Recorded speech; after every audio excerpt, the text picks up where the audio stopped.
Are you ready for the entertainment experience of a lifetime? Knockdown, drag-out, hard-hitting conversations, debates, and interviews. Well, if you said yes to any of these questions, sit back, relax, and enjoy something like no other. This is the Isolation Series podcast, presented by the Scott Robles team at Douglas Elliman Real Estate, by wellbeingsperformance.com for all your online meeting needs, by Barbarian Steakhouse, Canada's premier upscale restaurant. For more information, go to barbarians.com, by imprintpilates.com Toronto and the Greater Toronto Area's premier Pilates studio, and by the Toronto Immune and Digestive Health Institute. For more information, go to tidhi.ca. Here now is your host, Spencer Miller. Hey guys, and welcome to this Monday edition of the Isolation Series. Me, Spencer Miller, very pleased to be joined once again by my very dear friend and the Swiss Army knife of sports broadcasting in Canada himself, from TSN, the one and only James Duthie. James, welcome back to the Isolation Series, my friend. Always a pleasure, Spence. How you doing, bud? Let's jump right in.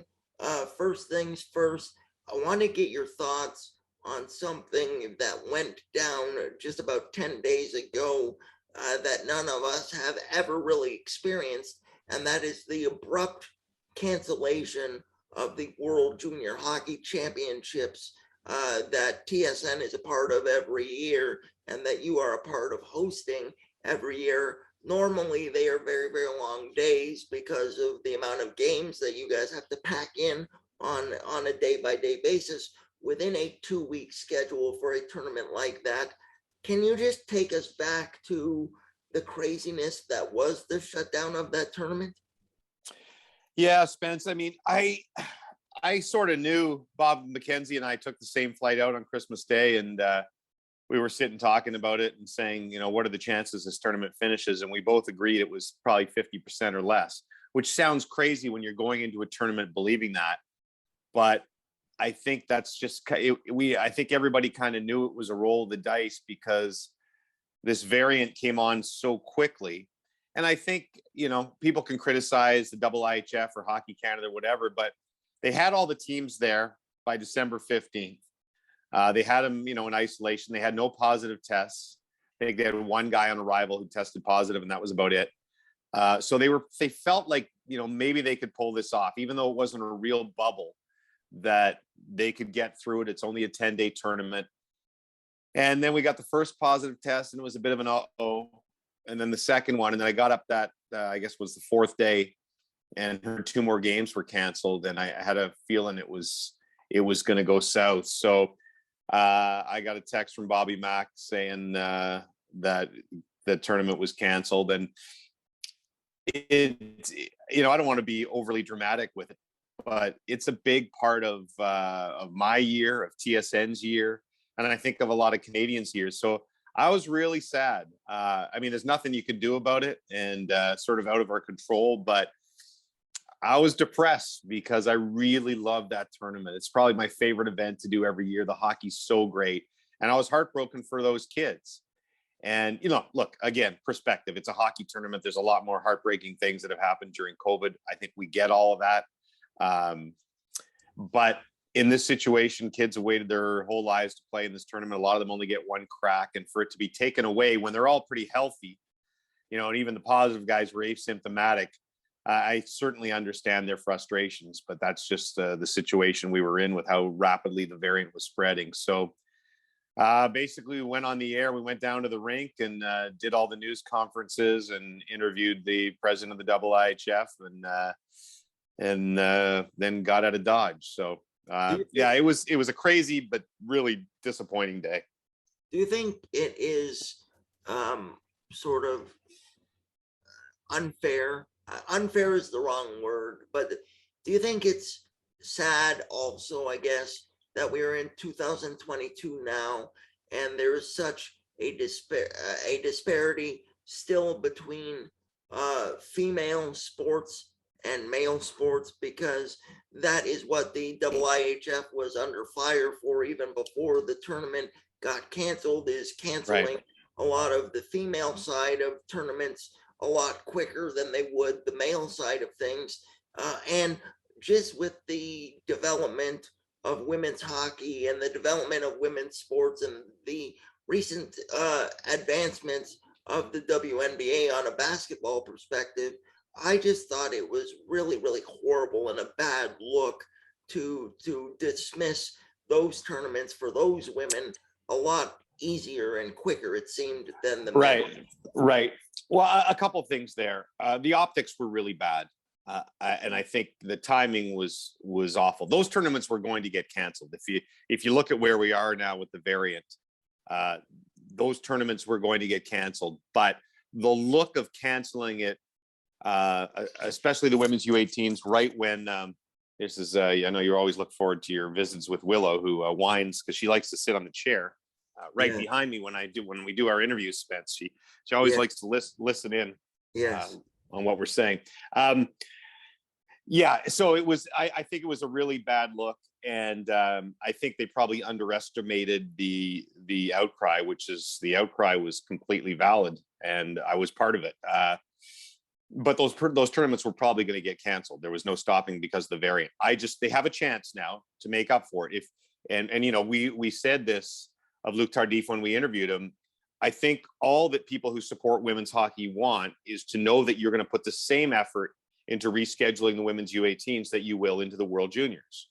And he said they would, and he said, give me a month and judge me then. So we'll give him a month and we'll judge him then. But I certainly agree with you. TSN has supported women's hockey for a long time. We've had the World Championships forever and ever on TSN, and I think we cover it more and more.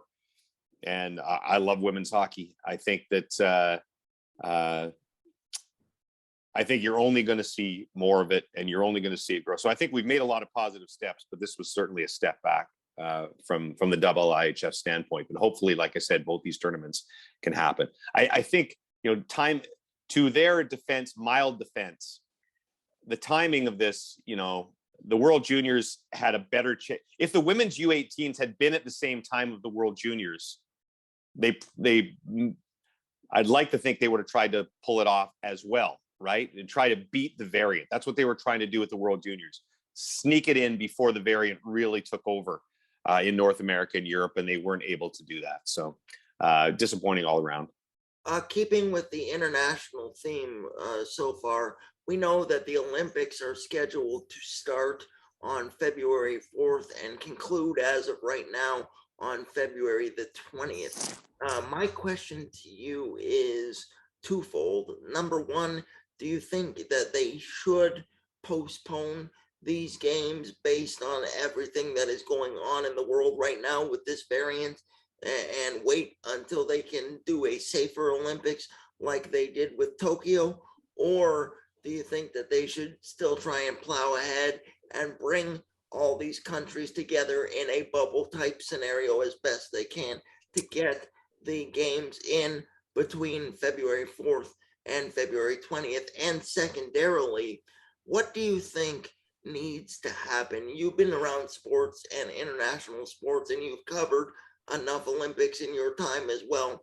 What do you think still needs to happen in order for Paralympics to be on the same level necessarily of the quote unquote normal Olympics? Because you and I both know that there are spectacular athletes that compete all the time in the Paralympics. And even though the coverage has gotten much better in the last 10, 12 years of that, there is still a remarkable gap, and people don't pay nearly the amount of attention to the Paralympians that I believe they should. But again, I'm kind of biased based on the fact that I'm in my chair every day. Right. Okay. Let me tackle those in the order that you asked them. First of all, I don't know. I don't pretend to understand 100% the logistics of canceling the Olympics. The television contracts with NBC and whoever has them overseas obviously are a big deal. I don't know if they'd be conflicts. Selfishly, I would like to see them next year. That way, hopefully we're past this thing. Although we said this last year with COVID.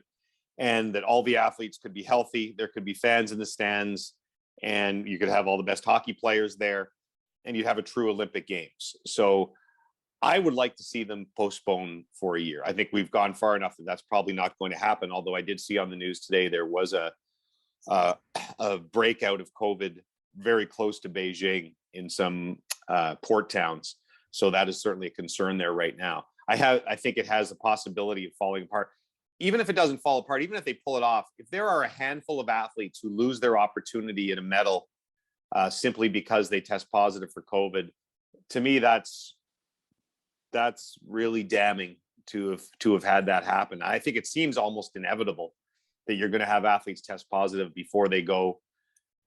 Maybe not within the bubble if they get everybody in there, but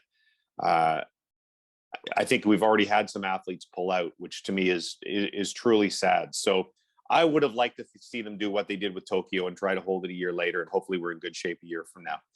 On the second question, I think you're right that the coverage has gotten better with the Paralympics. Here's my suggestion with the Paralympics. It's always held right after the Olympics. Usually they take about a month break and then they hold the Olympics. And again, I don't pretend to be a logistical expert on this. I would rather see the Paralympics held before the Olympics, because I think what you have happen is there's Olympic burnout. We all love the Olympic Games. We get into it. It's fantastic. Even sports we don't watch all year long, we're suddenly glued to the television for. But, 2 weeks, 16, 17 days, whatever it is in the Summer Olympics is a long time. And by the end of it, okay, you've had your Olympic. For most casual fans, I've had my Olympic fill, and I'm ready to wait another 2 years.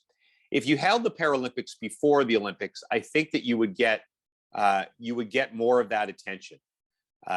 And maybe more of a spotlight on the athletes, and people who would still have that Olympic fever, whatever you want to call it, would get into the Paralympics and use it as a tune-up to the Olympic Games. Have the Olympics go 3 weeks after the Paralympics or a month after, or whatever it is. So I think that change would work from a pure television perspective and just interest of fans. Beyond that, I think you're right. There's spectacular athletes, sometimes even more impressive athletes in the Paralympics than there are in the Olympic Games themselves. So, like I said, progress, Spence, but we're not to where we should be. Do you think that there's an argument to be made that they could be held simultaneously alongside of each other? Probably. Again, I just don't know if there's is there enough time in the pool, enough time on the track? Would the Paralympics get lost within the Olympics that way? Is it feasible to host double the amount of athletes? And, with the accessibility issues that a lot of Paralympians would have, again, it sounds like a good idea. I don't pretend to consider myself educated enough to answer that properly. Switching to the NFL, we know that the NFL is the personification a lot of times of big business in the United States and pushing forward no matter what the situation is. And we see a lot of the stadiums in the States being packed to capacity without masks for the most part right now, and different things like that. I want to ask you first and foremost, before we get into the coaching firings from today, you have covered a lot of Super Bowls in which you have collected a lot of t-shirts that I've yet to receive from you over the years. Do you believe that it is logistically a bad idea to host Super Bowl 56 on February 13th right now, as everything is constructed the way that it is at SoFi Stadium? Because I think it's a really bad idea, especially if in the week leading up to it, you get a player the caliber of Tom Brady or whoever it is that tests positive and can't play. Here's what I think is going to happen.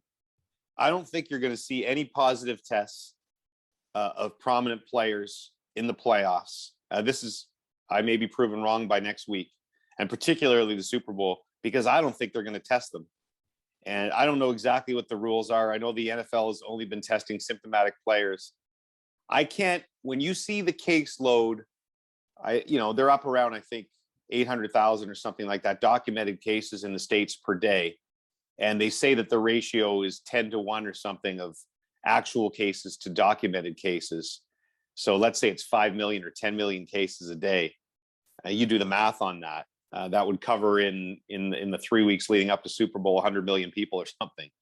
So you would be naive to think that there aren't NFL players that have COVID in there. But as we've seen from the States, they've decided they're okay with it. And I'm not going to get into the debate. It's certainly frustrating. I feel the frustration of Canadian fans.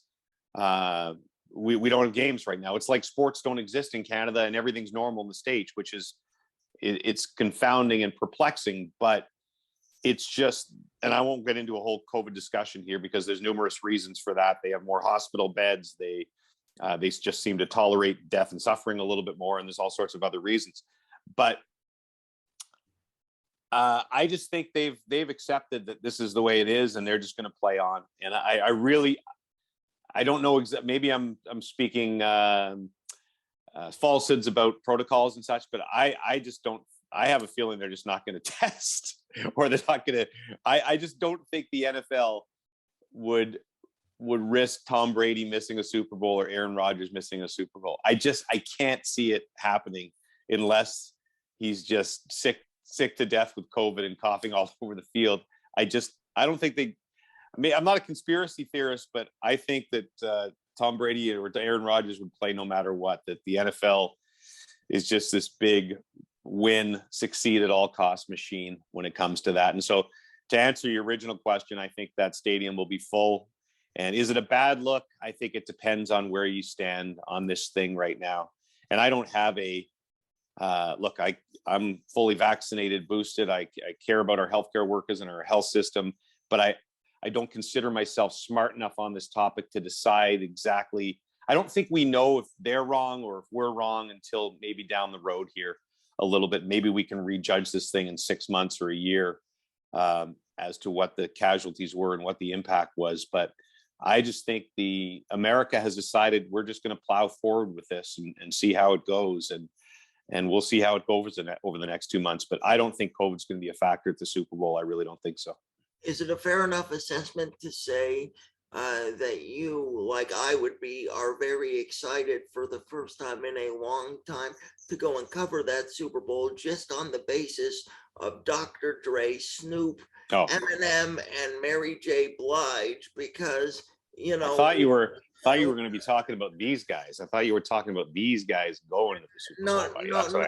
No, we will talk about them in a minute. But I mean, just from a music perspective and a halftime perspective, we know that for the large part of the last 2 decades, with the exception of Beyonce and Bruno Mars and maybe one other, since the Nipplegate of Janet Jackson and Justin Timberlake, people don't really look forward to the halftime show nearly as much as they did when Michael Jackson did it in 1994, again in California, and things like that. But for the first time, I think there's a real buzz again behind all of these greats getting together in California to do one halftime show.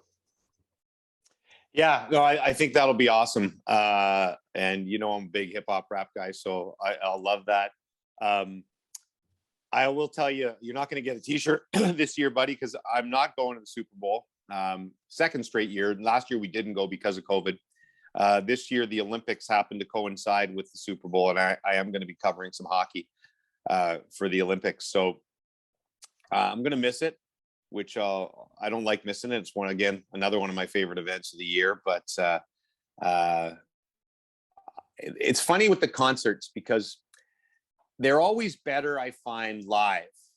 I always go on, social media right after I watch a halftime show because I'm usually in the stadium in the stands, and it usually sounds really great in the stadium.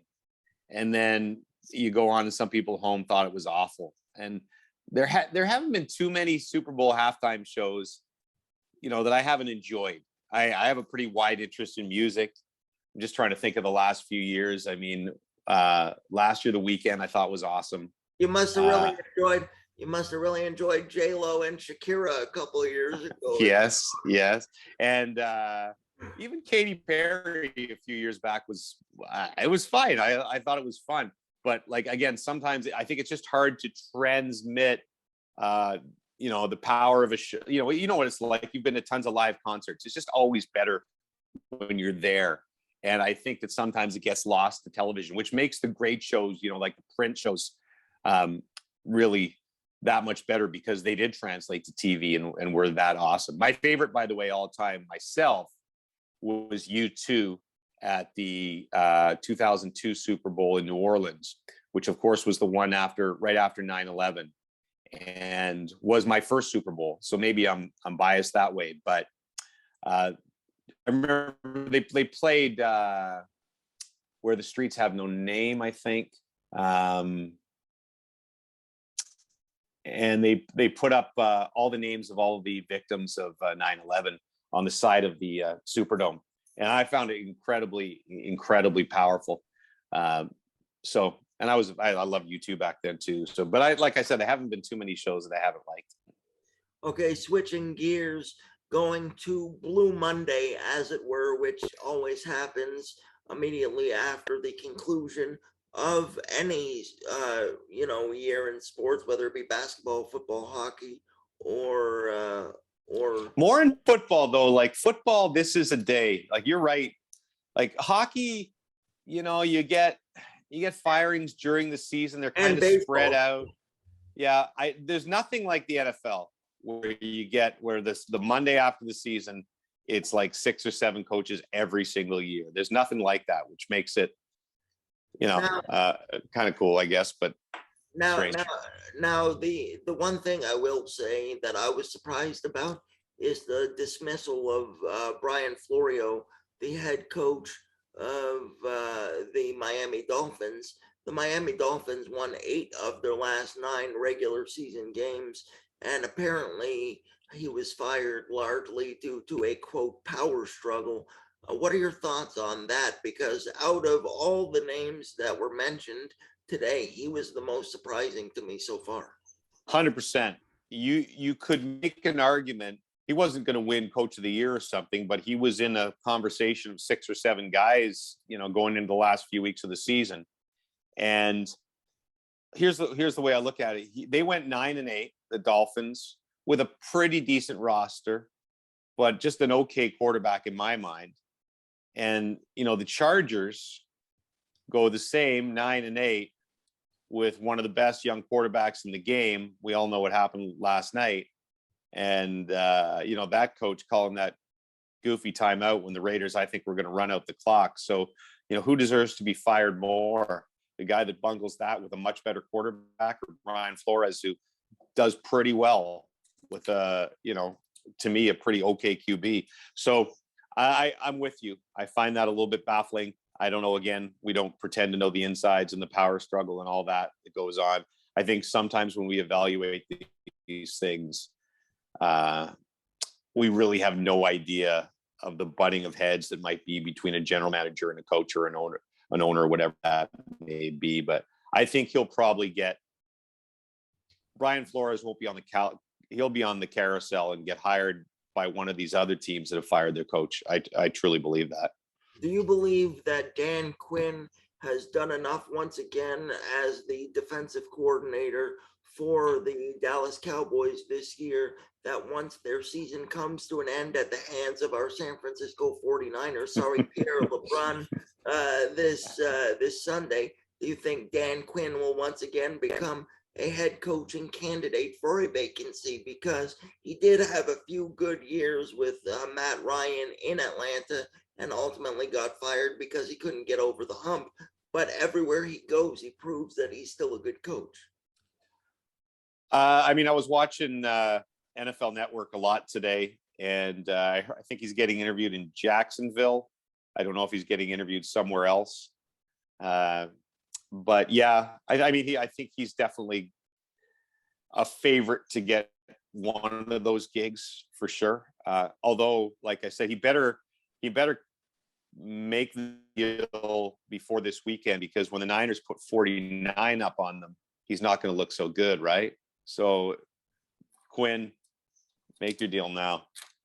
Speaking of that, you and I talked before coming on here today about that comeback for our Niners yesterday against the Rams being one of the best games of the year, unquestionably about that, especially because Jimmy G is still dealing with a chipped bone in his thumb and a torn ligament.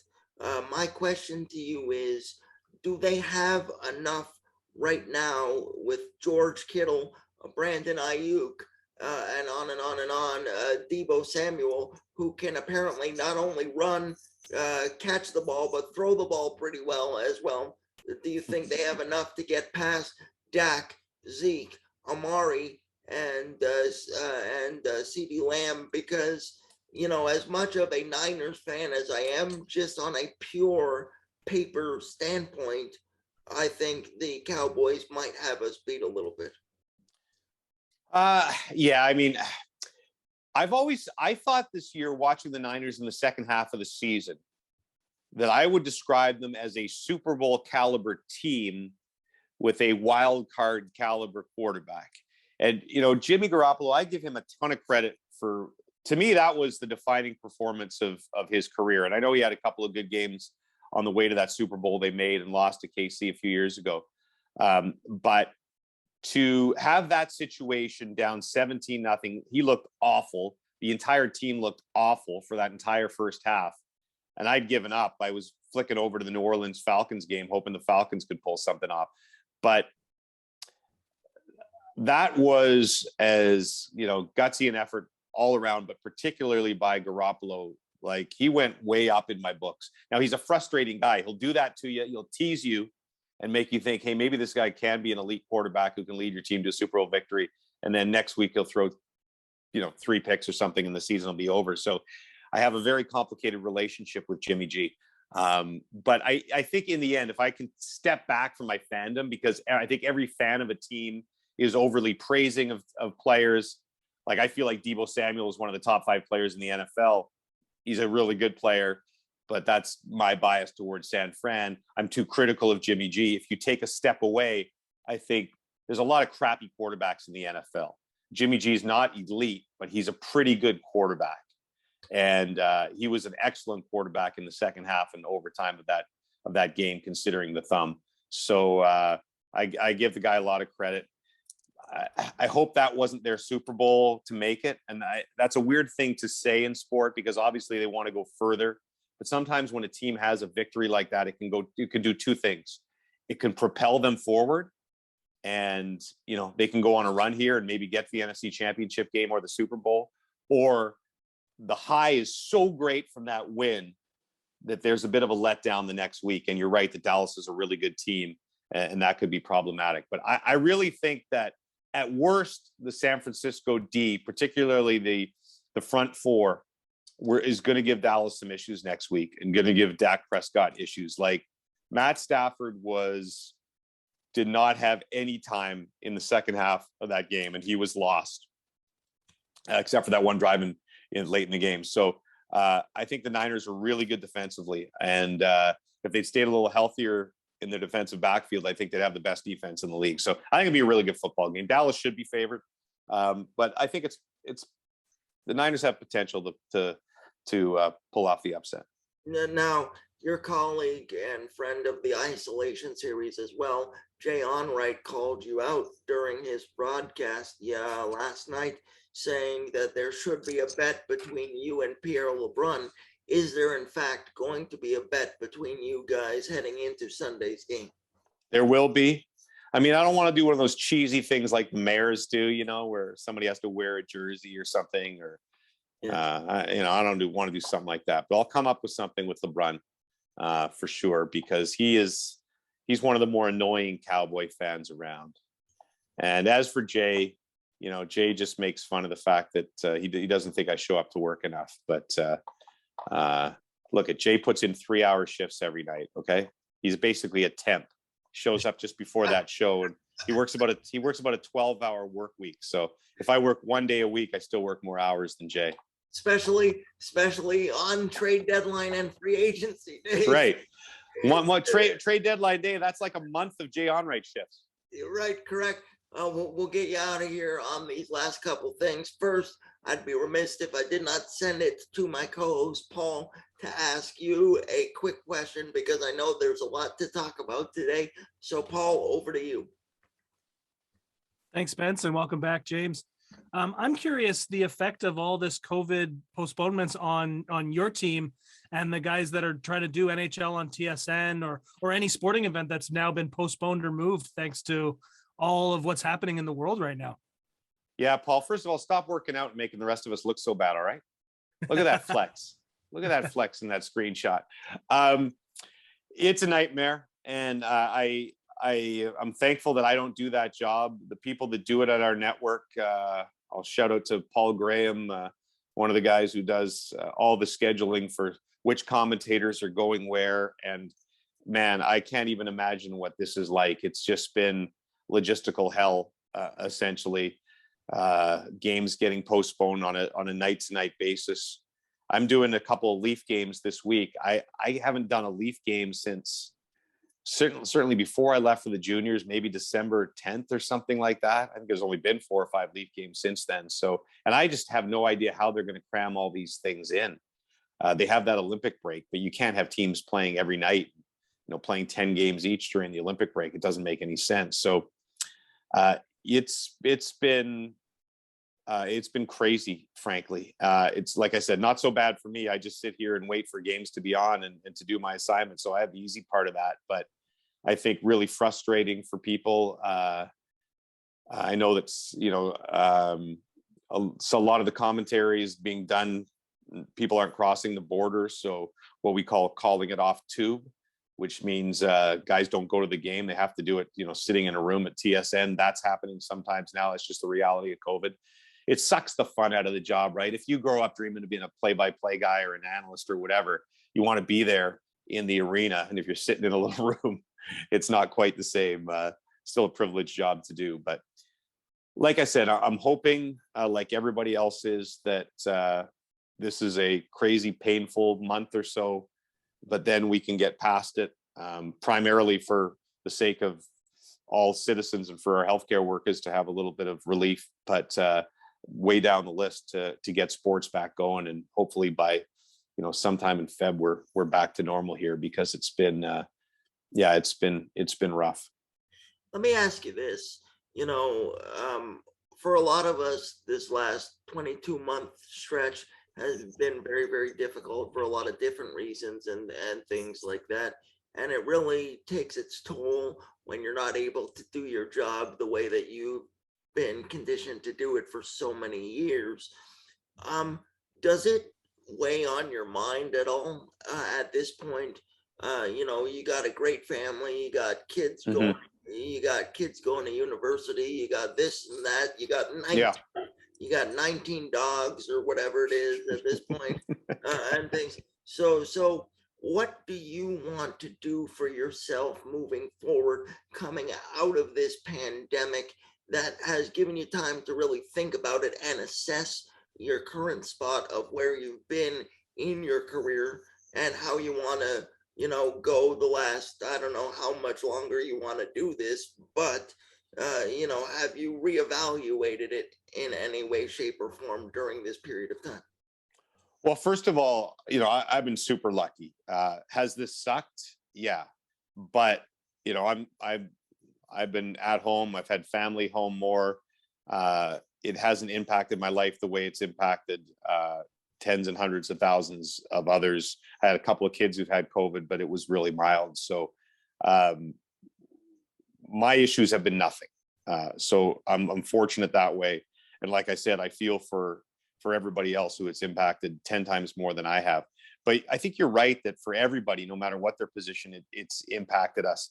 And I think for me, Spence, it's made me realize more how much I love this gig, right? When you miss it, it's funny. How I get the summers off. It's one of the good parts of my job. And I always really love having the summer off because the year is so busy, bouncing around from football and hockey and all the things we do. So by the time summer comes, I'm ready for a rest and to just hang out and play golf and hang out with my family and my 19 dogs.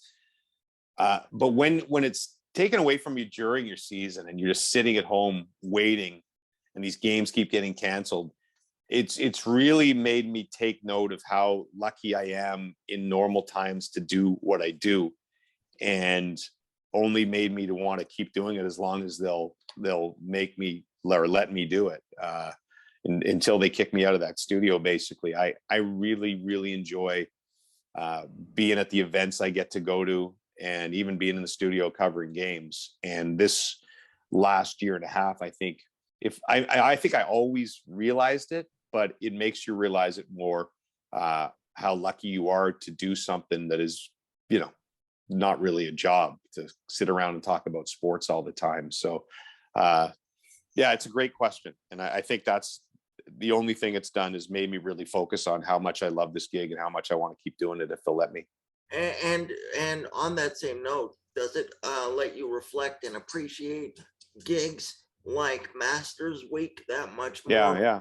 Well, World Because- Juniors, yeah, I didn't get to go to Masters last year. I was back in the studio. Another one of my favorite weeks. Didn't get to go to Super Bowl because we were back in the studio. World Juniors gets canceled this year. Again, these are such small things in the grand scheme of life. But you're right. It makes me realize I know that I always, like I said, I always tried to take the time to appreciate when I was at these things, because you never know how long they're going to let you do them for, or you'll be able to do them for. But I think I'll appreciate them fivefold now when I get back there. Okay. Yeah. Okay, and last but certainly not least, I could not let you get out of here without asking you the burning question, also on NFL Blue Monday, that everybody is talking about today. And that is, what do you make of Carson Wentz? Because he's shown that he can be a good quarterback in flashes. And he showed that this year in flashes as well, but largely they rode their streak late in the season on the back of Jonathan Taylor without the Thomas, because he really rose to prominence. And, Frank Reich had that unbelievable success with Carson Wentz at the beginning of his career, before all the injuries started mounting up in his MVP caliber season. I believe it was 2013 or 14 or whatever it was. But there's a lot of question marks surrounding Carson Wentz and whether or not he can lift the team, or if he's a game manager. What are your thoughts on him specifically? I think that if I was an Eagles fan, if I was a Colts fan, Eagles back in the day, I would feel the same way that I feel about Jimmy G. And they're different quarterbacks for sure. And Carson Wentz, when he came in, certainly had, I think people thought he had greater potential, but I think it's the same situation. I think he's a good quarterback, and he showed this year that he's a good quarterback who can win games, but ultimately he can really frustrate you.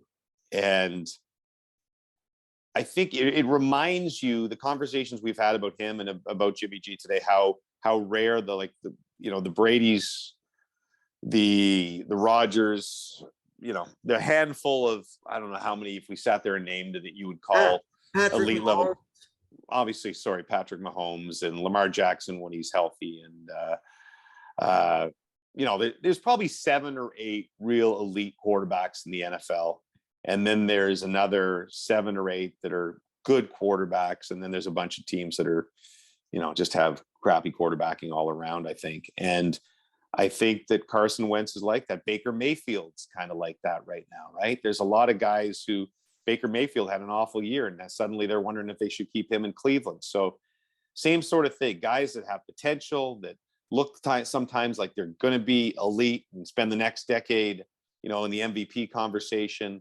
And then they have a game like that entire performance by that team against Jacksonville was a joke. Like I can't believe that's one of the worst crap in the beds that I've seen when you win that game. I can't believe that the Pittsburgh Steelers are in the playoffs, because it seems so improbable. Well, how about all the people? I got to go, by the way, but all the people that bet. There was a bet on if you took Jacksonville winning and the tie in the Raiders game, it was like 450 to 1. And I know one of my buddies put $20 on it. Quite a few people I've heard put small bets on that. And it was, if you put $20 on it, it was paying like 10 grand or something, or 8 grand or something ludicrous like that. And it came that close, right? If the if LA doesn't call the timeout, that bet pays off and Vegas probably goes broke. So crazy end of the NFL season, but super, super entertaining. Okay. Finally, then it reminded me very similarly of Phil Mickelson lifting the Wanamaker Trophy earlier last year at something like 300-1. Nobody saw that thing. Yeah. Hindsight is 2020. And James, finally, who is your Super Bowl 56 live from SoFi Stadium champion in 3 weeks? Wow. I haven't even thought about this yet. And you know where my heart lies, but I can't really pick them, I don't think, to win. I think this is the year that Green Bay actually gets there. I think Tampa Bay's too banged up. So I'll say Green Bay against, man, Tennessee's really interesting if Derrick Henry gets back and he's healthy, because that's a really good football team. But I think KC finds a way to get back, and Packers, Chiefs. I'll go Packers. And if it is the Packers, does Aaron Rodgers retire circa John Elway styles? No, I don't think he does. I think he's still playing. Okay. Why retire? He's probably the MVP. Good debate with Brady, and I think he's back and playing somewhere, probably Green Bay, but somewhere for the next few years. Only time will tell. This has been a great Monday edition of the Isolation Series with TSN's James Duthie. Despite my best efforts, I still consider you a friend. I don't know why, and I look forward to having you on again closer to the Masters, my friend. Thanks, pal. Take it easy. Absolutely. For Paul Shields, I am Spencer Miller. This has been the Isolation Series, and we'll see you all again tomorrow. Bye-bye.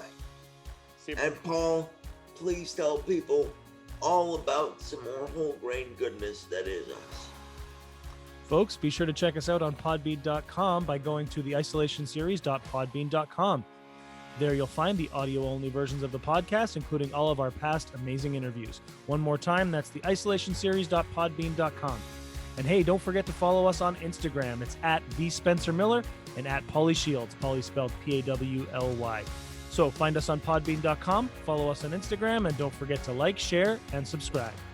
And once again, everybody, thank you for watching and or listening and supporting this thing we like to call the Isolation Series. For Paul Shields, I am Spencer Miller, and we will see you again very, very soon. Bye-bye.